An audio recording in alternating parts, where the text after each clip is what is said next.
going on, you guys? Sports Under the Diesel's back at you here with another episode. The national title game is set, but let's get to the Final Four matchups here, starting off with the Kansas Jayhawks over the Villanova Wildcats here, 81-65. A three-point shooting barrage by Kansas as they shoot 54%, 13-24 from downtown here, led by Abaji, 6 of 7 from 3, 21 points. You can't forget McCormick, their big man, 25 points, 9 rebounds, 10 of 12 from the field. Too many threes from Kansas as they just lit it up from downtown here. The defense, their interior defense for Kansas was stellar as well, as they limit the Villanova Wildcats to 9 of 26 from inside the arc here.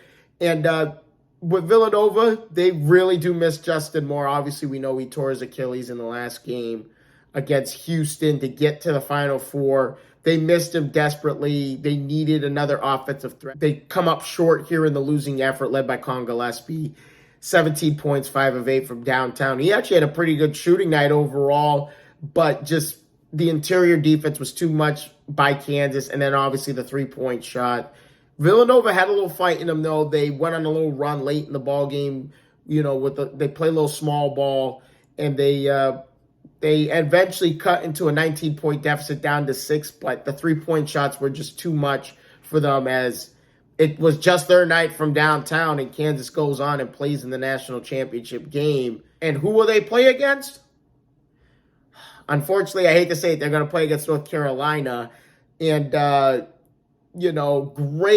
great final game between Duke and North Carolina. 18-19 lead changes in this game as North Carolina wins 81-77 here. Led by Caleb Love, 28 points, was the ultimate reason for that 13-0 run in the second half that put North Carolina in the lead, and ultimately, but it was back and forth all second half here. RJ Davis, 18 points, 7 rebounds, 4 assists. Bakat, 11 points, 21 rebounds. He did injure his ankle late in this ball game as well, and then you can't forget about Brady Manick, 14 points, hit a couple of big threes late in this ball game as well. But you feel for Duke on the losing effort, 20 points, 10 rebounds by Benchero, and then Keels comes off the bench with 19 points. They only shot 5 of 22 from three-point range here. Missed key free throws down the stretch, and everyone remembers the moment of Mark Williams with those 2 free throws, and he misses them with a chance to tie and go up 1 point on North Carolina late in the ball game, and he ends up missing both those free throws, which was a huge momentum swing. Both teams collected 37% of their missed shots, and to put that stat in perspective, TCU led the nation in that stat with an offensive rebound rate of 38%. So both teams rebounded the ball like crazy. North Carolina, 50 total rebounds, 17 offensive rebounds. Duke was out-rebounded by 9, 41 rebounds, 15 offensive rebounds as well. But as we look to the national title game against North Carolina and Kansas, Hubert Davis, Bill Self here, similar offensive schemes, big men with versatile guards and wing and forwards that impact the perimeter and impact the interior defense as well. Big matchup here would be Bakat versus McCormick here. Assuming Bakat's going to be 100% here. As I said, he injured his ankle in the game against Duke late in the ball game.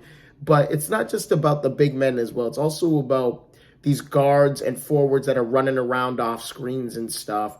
As, North Carolina's got 3 guys who run around off screens trying to get open shots around the perimeter. And Brady Manick, you got Davis, RJ Davis, and then you got Caleb Love. All 3 of those guys run around trying to get open shots.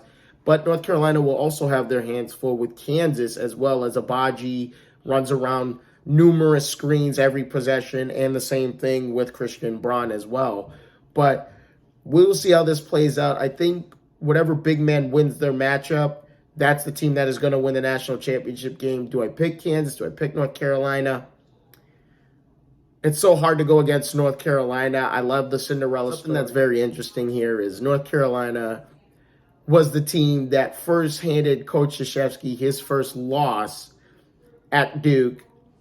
They beat him in his farewell game at Cameron Indoor Stadium, and they beat him in his last game ever coached. But with that being said, thank you guys so much for your time. If you guys haven't already, please leave a like and subscribe to the channel. I appreciate all your time. I hope to see all your faces in the next one. Deuces.